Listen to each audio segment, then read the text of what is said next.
Hi viewers, welcome to my channel. To those who are new here, please subscribe.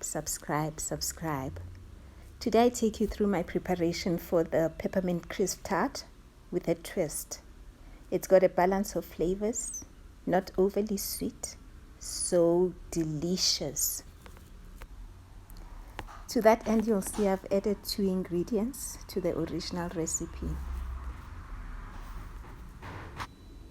And the ingredients are your usual caramel treat, peppermint chocolate, brown chocolate, tennis biscuit, full cream, my additions, plain double cream yogurt, as well as sour cream. I'm gonna be using a manual whisk. You're welcome to use an auto mixer or a hand mixer. You'll notice that my mixing bowl is frosty. That's because it's cold. I had kept it in the freezer for manual mixing. It helps with the thickening of cream. For starters, let's get our 500 ml of fresh cream into the mixing bowl.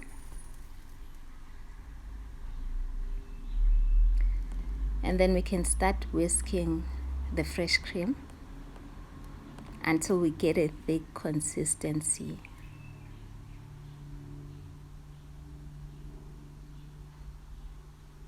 Well, this kind of thickness can work for us, but if you want it thicker, it's also fine. Just we have some thickening agencies like this sour cream. The sour cream also adds a tangy twist and a velvety look and feel to the dessert.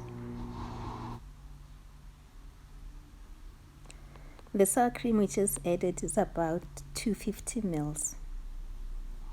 Mix very gently and slowly. Add about 500 ml of plain double cream yogurt. Yogurt is another smooth thickener. The use of the 2 extra ingredients will give the dessert some flavors and a feel like a cross between ice cream and frozen yogurt. Continue to mix gently and slowly.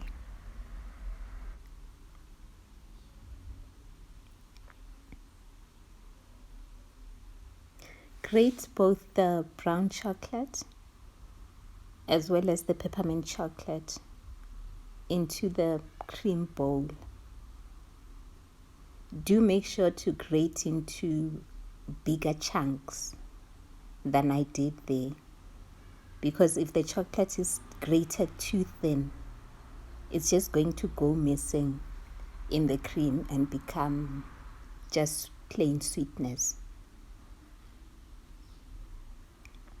And once you've grated, continue to mix gently and slowly. You'll notice that I'm only going to use half a can of the caramel treat because it tends to be super sweet. You don't need more than that. You also notice that I actually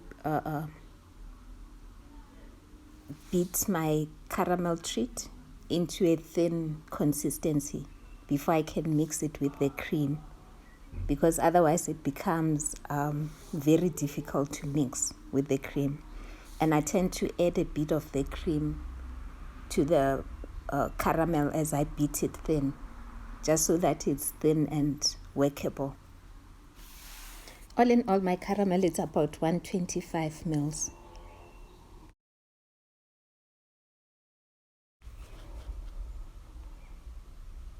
As we add the caramel to the cream, we're sticking to the gentle and slowly mixing them, because we do not want to change the consistency of the cream to be thinner.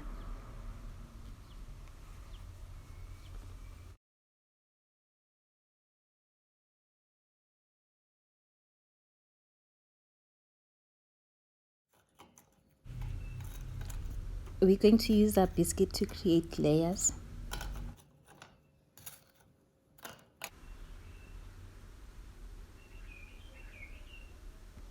Scoop the cream mix onto the layer of biscuit and work it out onto a layer. You can keep on repeating the process into more layers to your heart's delight, really. It is nice if the biscuit absorbs a bit of liquid from the cream, such that the biscuit is not really soaking but moist. You don't want the biscuit to be dry altogether.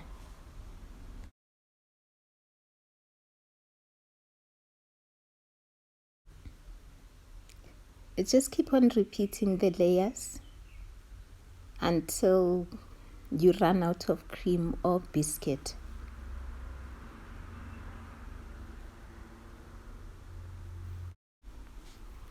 But then again, you want to finish with cream, not biscuit.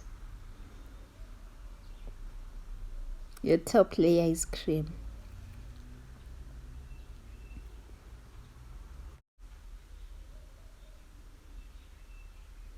Just finish with a sprinkle of chocolate all over the top. You might also want to garnish with peppermint leaves, although you might want to leave this one for dishing time. The final step is to store the dessert inside the freezer. It's served frozen. My personal favorite though is to let it rest a bit before eating, so to say, just so that it's not completely frozen but creamy. Thanks for watching my video. If you're not subscribed, please subscribe.